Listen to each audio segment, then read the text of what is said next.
So this tip is really a cousin to tip number 17. Just want to talk about maybe some of the kinds of information that you want to send. Some of the obvious ones are information relevant to their business, information relevant to their own personal interests.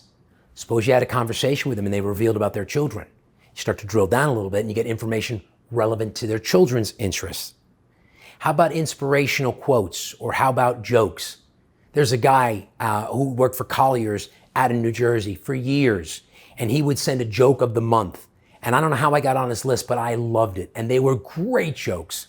And particularly for a guy like me who's a speaker, so super valuable, right? So the whole idea is to collect this information and have it ready to go. So when you're meeting people, all you need to do is pull it out and send it. 3 other types of information that I think are relevant to send. You can send information about your business that you think may be helpful to them. Now, don't advance the ball too quick. Remember we talked about earlier, like you don't want to come out of the gate with this information, but as you learn more about their business, if there's something you have that you think could be beneficial to them, absolutely. How about articles you wrote, right? I mean, today you might not write articles the way you used to and publish them in printed periodicals, but you could write blog posts, you could write alerts, you could write, posts on LinkedIn. There's a whole host of areas where you can write to really showcase, what it is you do, where you can, again, brand yourself as smart, as the expert. How about speeches you've heard? I remember Time Magazine published an excerpt of a speech that Steve Jobs gave to Stanford University. Incredibly powerful. And I use that.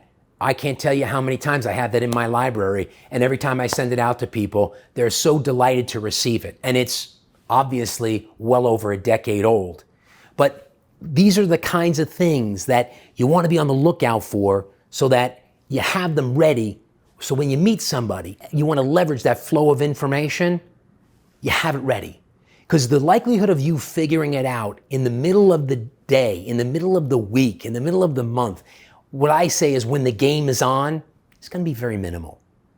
So how can you leverage this information, and set it up so that you can use it for other purposes as well? First of all, create a library.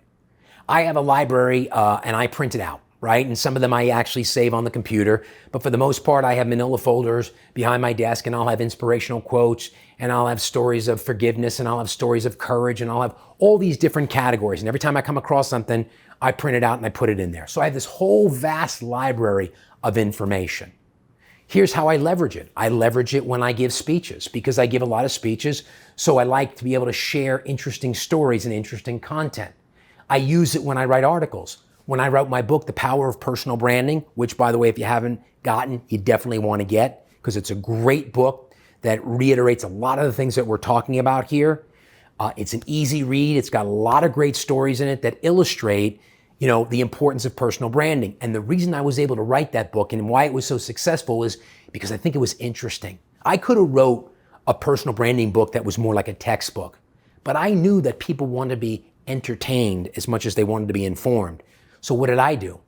I would come up with my concepts, my textbook concepts, but then I would go to my library and I'd pull out stories and I would infuse those into the textbook as an illustration, which made the book so much more interesting. So create that library of information, accumulate it now for when you need it later. You can leverage it when you're giving speeches, you can leverage it when you're writing articles, and you can even leverage it if you end up writing a book.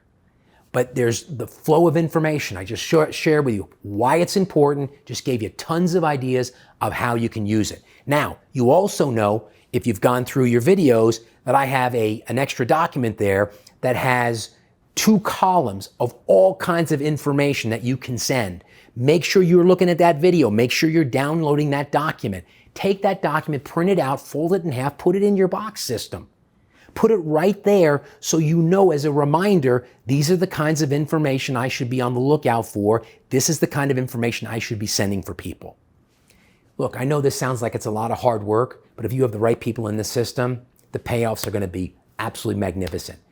Far beyond just making more money.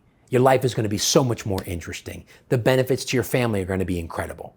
So make the commitment to really not just set up your system, but cultivate relationships with the right people and then stay in the game in the long term.